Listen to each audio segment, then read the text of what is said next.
Hello बच्चों, मैं आपका अपना शुभम सर। सीमा क्लासेस के ये यूट्यूब चैनल के माध्यम से हम आपको ऑनलाइन पढ़ाने जा रहे हैं। सीमा क्लासेस के इस बेहतरीन चैनल पे आपका स्वागत करता हूं और इसी के साथ मैं आपको एक टॉपिक लेकर के आया हूं, cell cycle and cell division. इसी के माध्यम से हम स्टार्ट करेंगे। सेल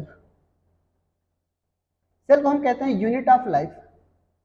क्या कहते हैं? ये हमारे इस चैप्टर का नाम क्या है? Unit of life. Unit of life में हम आपको पढ़ाएंगे सेल के बारे में। और हर एक लिविंग ऑर्गेनिज्म बहुत सारे सेल से मिलकर के बनी होती है, किसी न किसी एक यूनिट से मिलकर के बनी हुई है और उस यूनिट का नाम क्या है? सेल। अगर मैं बात करूंगा सेल की, तो सेल किसे कहते हैं? सेल के बारे में अगर बोला जाएगा तो cell is the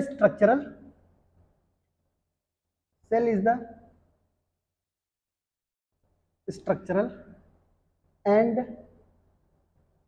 fundamental unit of all living organism.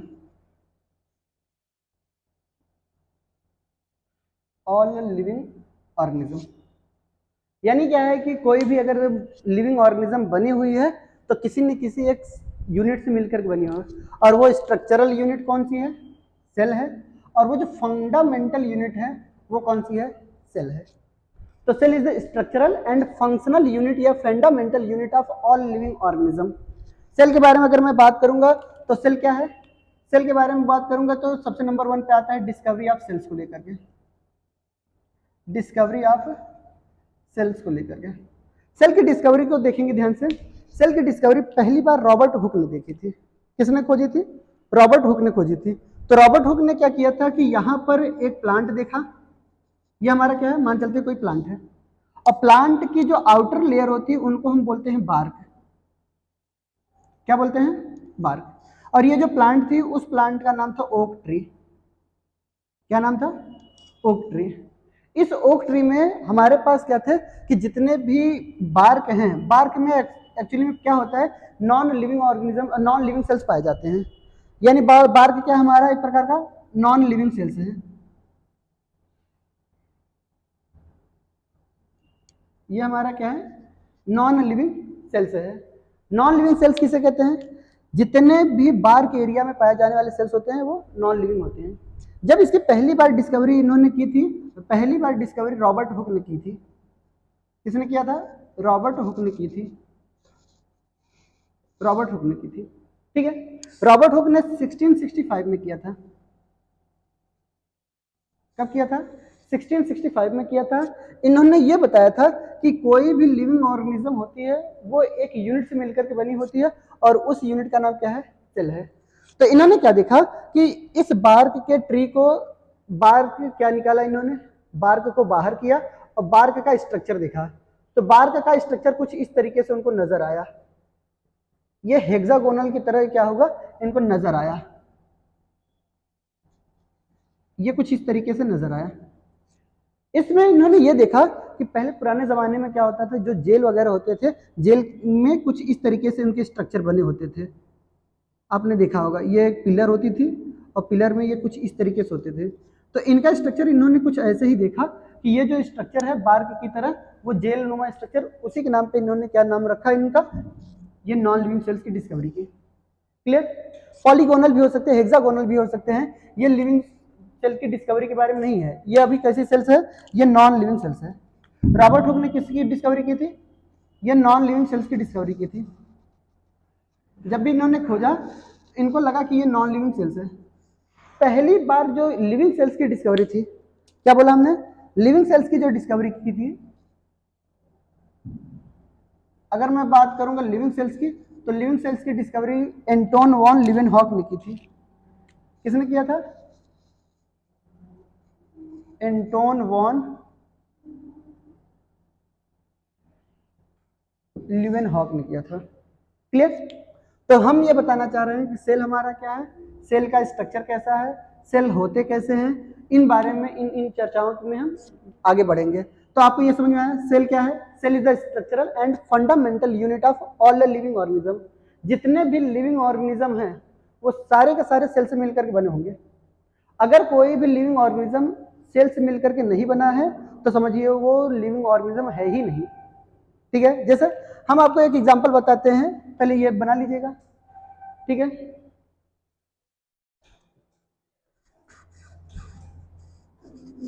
साथ साथ में आप लोग लिखते रहिएगा।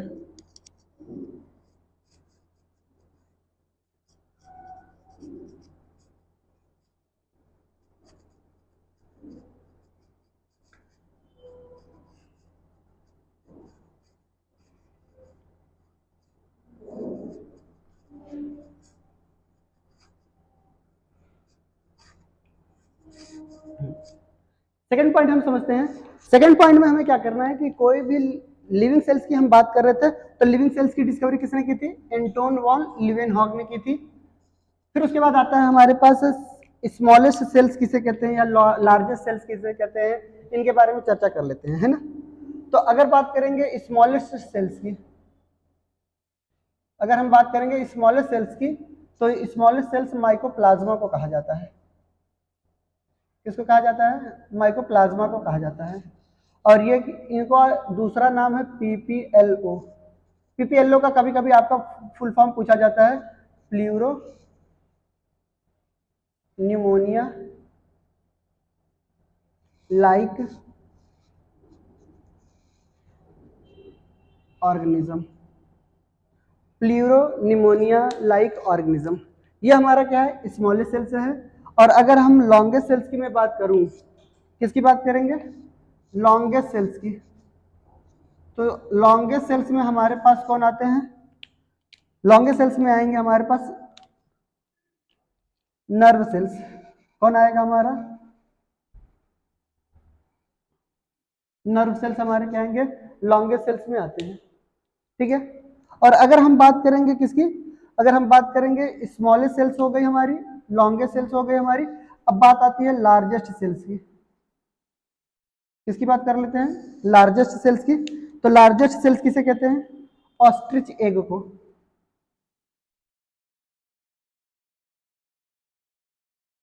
किसको कहेंगे?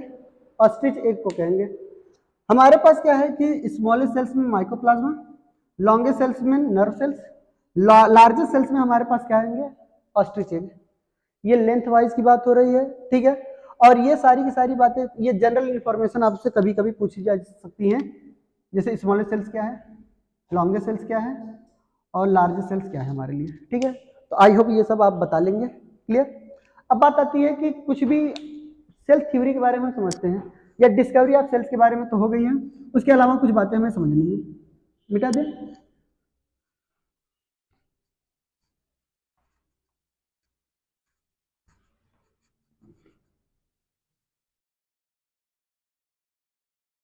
सुनेंगे जैसे हमारे पास क्या होता है कि जितने भी आप एनसीईआरटी पढ़ते हैं, तो एनसीईआरटी के जस्ट बगल में इंट्रोडक्शन पार्ट में जैसे यूनिट ऑफ लाइफ स्टार्ट होता है, वहाँ पे एक साइंटिस्ट आपको बने हुए नजर आएंगे। उन साइंटिस्ट का नाम था GN रामचंद्रन। क्या नाम है? GN रामचंद्रन। GN रामचंद्रन क्या थे कि ये फाउंडर थे, फाउंडर ऑफ मद्रास कॉलेज। ये मद्रास कॉलेज के क्या थे? फाउंडर थे, पहली बात।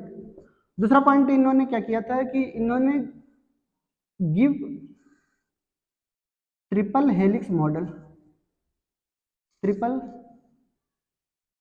हेलिक्स मॉडल, इन्होंने क्या किया था? ट्रिपल हेलिक्स मॉडल नाम दिया था। ठीक है, तो ये ट्रिपल हेलिक्स क्या है मॉडल, हम समझाना चाह रहे हैं कि हमारे पास कोई भी लिविंग ऑर्गेनिज्म जो होती हैं वो किसी न किसी प्रोटीन की बनी होती है, और वो प्रोटीन क्या है हमारा? वो कोलेजन प्रोटीन है। कैसा प्रोटीन है? कोलेजन प्रोटीन है। अगर कोलेजन प्रोटीन की बात करेंगे हम, तो कोलेजन प्रोटीन जो होती हैं वो कैसी होती हैं? ये मोस्ट एबंडेंट प्रोटीन है। कैसी प्रोटीन है? Most abundant protein in animal. अगर मैं एनिमल सेल्स की मैं बात करूंगा या एनिमल्स के अंदर की मैं बात करूंगा, तो सबसे ज्यादा प्रोटीन पाई जाने वाली कौन सी है? कोलेजन प्रोटीन है। क्लियर। अगर आपने कोलेजन प्रोटीन की चर्चा कर दी है, तो हम एक प्रोटीन और बताना चाह रहे हैं, रूबिस्को।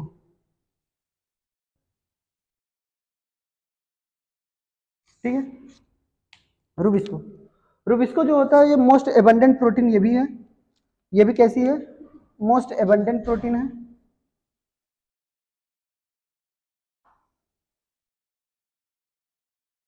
ये भी क्या है हमारी? मोस्ट एबंडेंट प्रोटीन है। क्लियर? ये भी हमारी कैसी है? मोस्ट एबंडेंट प्रोटीन है इन बायोस्फीयर। ठीक है, ये बात याद रखनी है। एनिमल्स में भी, प्लांट्स में की बात करेंगे तो सबसे ज्यादा मोस्ट एबंडेंट प्रोटीन क्या है हमारा? रूबिस्को है। एक्चुअली में क्या है कि ये प्लांट में भी है। ठीक है, ये क्या है? मोस्ट एबंडेंट प्रोटीन में अगर बात की जाएगी तो मोस्ट एबंडेंट प्रोटीन की बात करेंगे तो ये भी किस में आएंगे? प्लांट में आएंगे। ठीक है, तो ये सारे के सारे क्या हो गए? कोलेजन प्रोटीन के बारे में और रूबिस्को के बारे में। जीएन रामचंद्रन ने क्या कहा था कि इन्होंने आपको बताया होगा कि इन्होंने ट्रिपल हेलिक्स मॉडल दिया था किसका? कोलेजन प्रोटीन का। ठीक है, और ये क्या थे कि फाउंडर ऑफ मद्रास कॉलेज है। तो यहाँ पे क्या याद रखना है आपको? ये इन्होंने क्या किया था? ट्रिपल हेलिक्स मॉडल ऑफ कौन सा प्रोटीन? Collagen protein. इन्होंने ये बताया जैसे कोलेजन प्रोटीन का ये ट्रिपल हेलिक्स मॉडल था, कुछ इस तरीके से ये हेलिकल स्ट्रक्चर था। ठीक है, फिर उसके बाद इन्होंने क्या कहा कि कोलेजन प्रोटीन के बारे में, ये मोस्ट एबंडेंट प्रोटीन है। ये जनरल पॉइंट आपको याद होनी चाहिए एनिमल्स में। अगर मैं प्लांट्स की मैं बात करूंगा तो रूबिस्को। प्लांट के अलावा भी ये पूरे के पूरे बायोस्फीयर में हमारे अर्थ पर सबसे ज्यादा मोस्ट एबंडेंट प्रोटीन अगर बात की जाएगी तो आप क्या मारेंगे? रूबिस्को मार के कहेंगे। ठीक है, क्यों? क्योंकि जो रूबिस्को एंजाइम्स है आपका, क्या बोल रहे हैं हम? जो हमारा रूबिस्को एंजाइम है इसका क्या है कि कार्बोक्सिलेज भी क्या है? सी का मतलब आपको क्या समझना है? कार्बोक्सिलेज। और ओ का मतलब है ऑक्सीजनेज। यानी इनकी जो एफिनिटी होती है ऑक्सीजन के साथ भी और कार्बन डाइऑक्साइड के साथ भी क्या होती है? बनी रहती है। अगर ये क्या है कि ऑक्सीजन प्रेजेंट है तो ऑक्सीजन से भी बाइंड कर सकते हैं, अगर कार्बन डाइऑक्साइड है तो कार्बन डाइऑक्साइड से बाइंड कर सकते हैं। तो ये क्या है कि हमारा कुछ जनरल पॉइंट याद रखना था, जो कि हमारे कभी कभी पूछ लिया जाता है। और उसके बाद अब चर्चा करते हैं हम डिस्कवरी ऑफ सेल्स के लिए। तो डिस्कवरी ऑफ सेल्स में हमें दो साइंटिस्ट के और नाम पढ़ने थे। ठीक है, एक तो हमने बता दिया जीएन रामचंद्रन के बारे में, और दूसरा एक साइंटिस्ट हमें पढ़ना है परकिंजे के बारे में। दूसरा साइंटिस्ट क्या है हमारे? परकिंजे हैं। परकिंजे। परकिंजे ने क्या किया था कि ये प्रोटोप्लाज्म थ्योरी दी थी। प्रोटोप्लाज्म। इन्होंने क्या कहा कि जो भी किसी भी ऑर्गेनिज्म का जो साइटोप्लाज्म होता है या प्रोटोप्लाज्म होता है, यही क्या है? फिजिकल बेसिस है। कैसी बेसिस है? Physical basis of life. यानी किसी भी लाइफ की जो वजह है वो हमारा क्या है? प्रोटोप्लाज्म है। किसी भी लाइफ की जो वजह है वो क्या है? हमारा प्रोटोप्लाज्म। अगर किसी भी सेल्स का अगर हम क्या कर रहे हैं? प्रोटोप्लाज्म अगर खत्म कर दे रहे हैं तो यानी वो सेल्स डेड हो जाएगी, वो जिंदा नहीं रह पाएगी। तो इसलिए बोला गया है ये फिजिकल बेसिस ऑफ लाइफ बोला गया है। क्लियर? ये हमारा जनरल पॉइंट था। अब धीरे धीरे हम आगे बढ़ते हैं सेल थ्योरी की तरफ। ठीक है, तब तक आप लिखते रहिए इसको।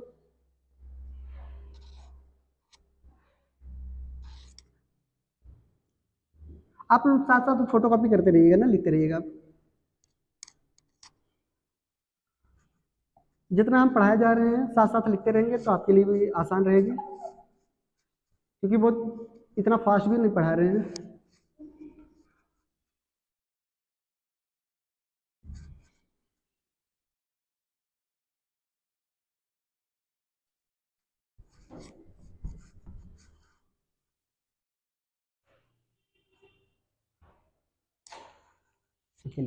आगे हम पढ़ते हैं सेल थ्योरी की तरफ।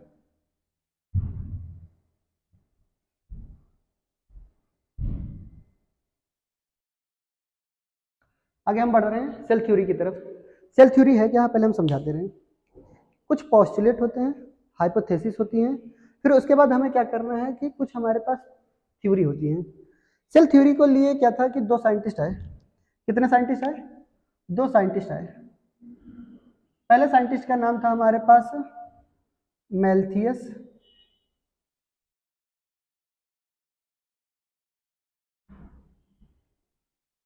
स्लाइडेन, और दूसरे साइंटिस्ट का नाम था हमारे पास थियोडोर स्वान। ये दो साइंटिस्ट हैं। ये साइंटिस्ट क्या हुए, 1838 में आए थे, 1838 में आए थे, और ये साइंटिस्ट जो थे वो 1839 पे आए थे। जाहिर सी बात है इनका काम एक साथ नहीं हुआ होगा, जैसा कि आपसे को देख करके लग रहा है ये 1838 में आए थे, ये 1839 में आए थे। क्लियर। दूसरा पॉइंट हमें ये याद रखना है, ये ब्रिटिश जूलॉजिस्ट थे। क्या थे ये, ब्रिटिश,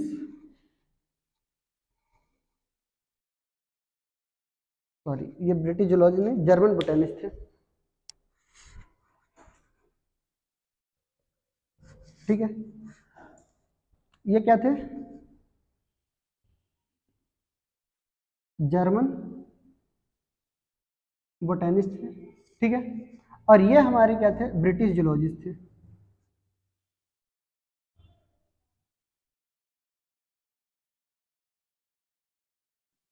ठीक है, ध्यान समझेंगे, हमारा मकसद ये है कि आप तक सही नॉलेज लेकर के जाएं। ठीक है, दूसरा पॉइंट ये है कि हमारे पास ये जनरल जर्मन क्या थे, बोटेनिस्ट थे, तो जाहिर सी बात है बॉटनिस्ट थे, यानी क्या है, प्लांट की स्टडी करेंगे। तो इन्होंने क्या किया था, ही स्टडीड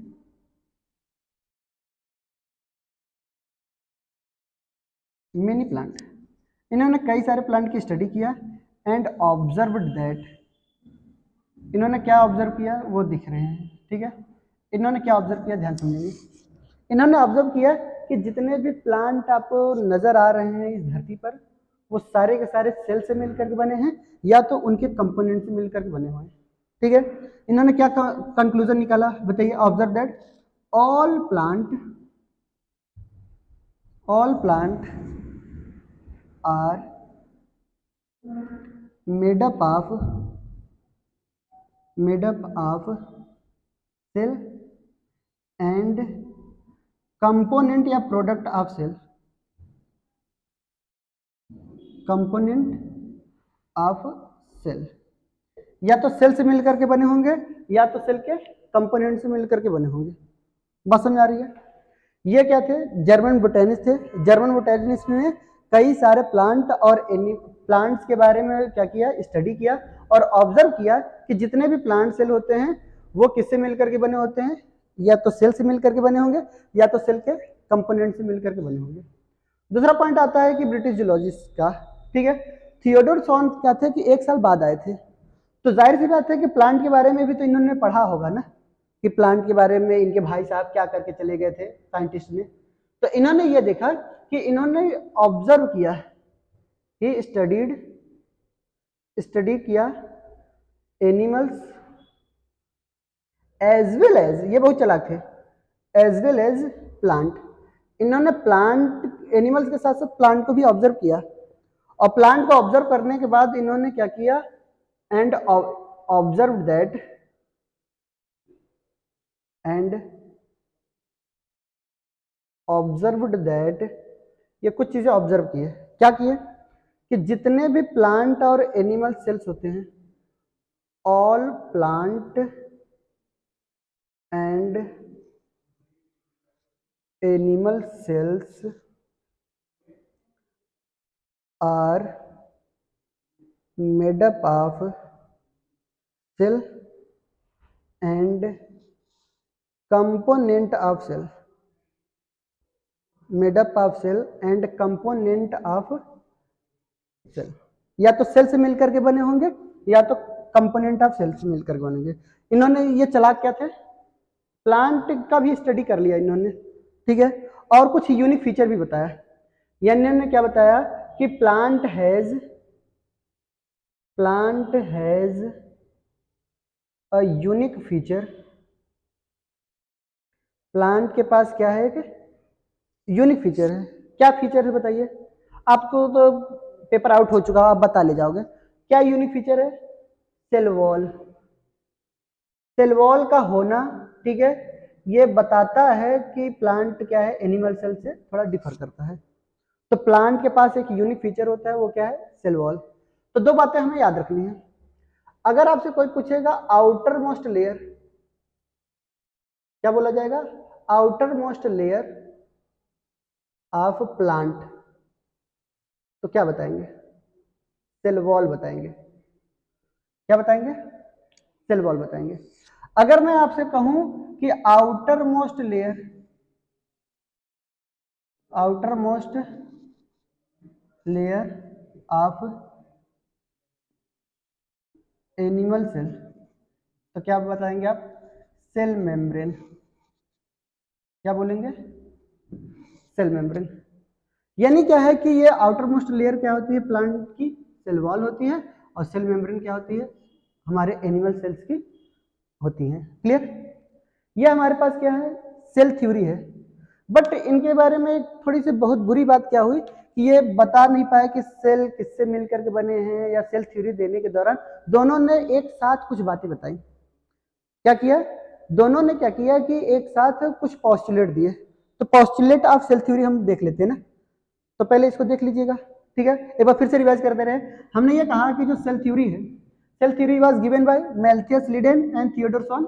मैल्थियस लिडेन 1838 में आए थे, और थियोडोर स्वॉन कितने आए थे, 1839 में आए थे। मैल्थियस लिडेन जो थे वो जर्मन बोटैनिस्ट थे, और यहाँ पे थियोडोर स्वॉन क्या है, ब्रिटिश जूलॉजिस्ट थे। फिर यहाँ पे हमने बताया कि जर्मन बोटैनिस्ट क्या थे, बॉटनी के थे, तो जाहिर सी बात है क्या किए होंगे, प्लांट की स्टडी किए होंगे। और प्लांट की स्टडी करने के बाद इन्होंने क्या बताया कि जितने भी प्लांट होते हैं वो किससे मिलकर बने हैं, या तो सेल से मिलकर के बने हैं, या तो सेल के कंपोनेंट से मिलकर के बने हैं। दूसरा पॉइंट हमने क्या कहा कि जो भी हमने जूलॉजिस्ट थे, जूलॉजिस्ट क्या थे कि प्लांट की भी स्टडी कर ली थी उन्होंने। क्यों, क्योंकि ये पहले से इनके बारे में जानते थे, प्लांट के बारे में थोड़ी बहुत बातें बताई थी इनको। ठीक है, तो इन्होंने क्या किया कि एनिमल सेल्स के साथ साथ किसके बारे में, प्लांट के बारे में भी स्टडी किया, और ऑब्जर्व किया कि जितने भी प्लांट हो चाहे एनिमल्स हो, कोई भी सेल से है वो या तो सेल से मिलकर के बना होगा, या तो कंपोनेंट ऑफ सेल से मिलकर के बना होगा।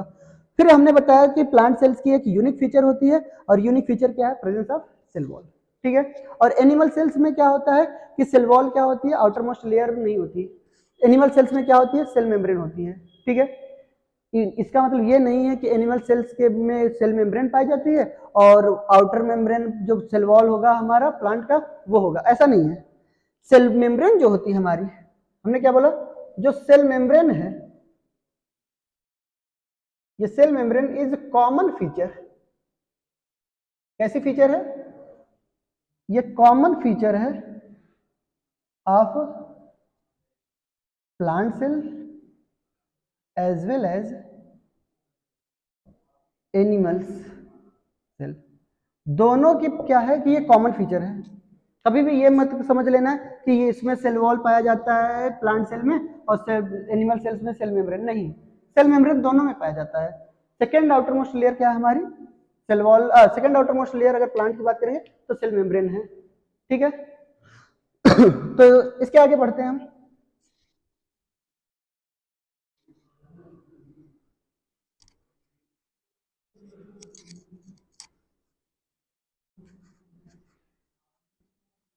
अब जल्दी से देख लेते हैं पॉस्टुलेट क्या थी ना इनकी।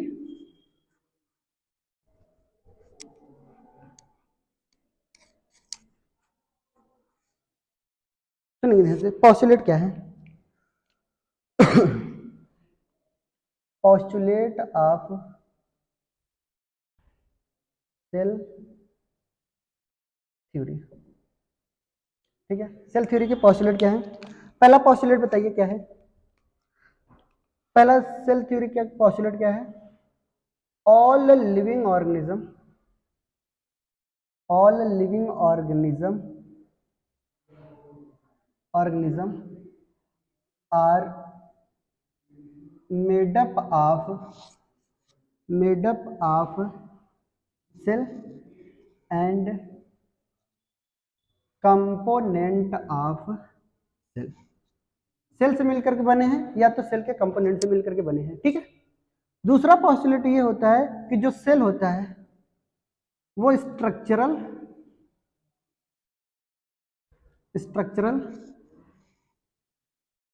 And fundamental unit of life है। ठीक है, यानी ये क्या है कि कोई भी लिविंग ऑर्गेनिज्म सेल क्या है, structural and fundamental unit of life है। ये हमारा पॉस्टुलेट है। बट हमारे दुख की बात ये है कि ये कुछ बातें एक्सप्लेन नहीं कर पाए। ठीक है, हमने क्या बोला कि ये जो स्लाइडेन है और जो स्वान है, ठीक है, ये कुछ बातें एक्सप्लेन नहीं कर पाए। क्या नहीं कर पाए, ध्यान से देखेंगे। Schleiden and Schwann unable to explain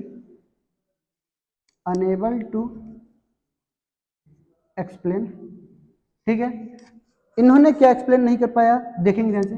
enable to explain how to new cells are formed. नया सेल्स कैसे बनता है ये नहीं बता पाए बेचारे, यही क्वेश्चन मार्क बन गया।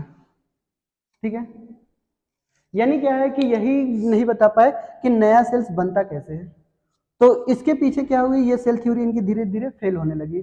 तो नई सेल थ्योरी को बताने के लिए एक नए साइंटिस्ट है, और उस नए साइंटिस्ट का नाम था रुडोल्फ वर्चो या रुडोल्फ विर्को, कहीं कहीं बोलते हैं। ठीक है, तो ये नया सेल्स बनता कैसे है उसको एक्सप्लेन किया किसने, रुडोल्फ विर्को ने एक्सप्लेन किया।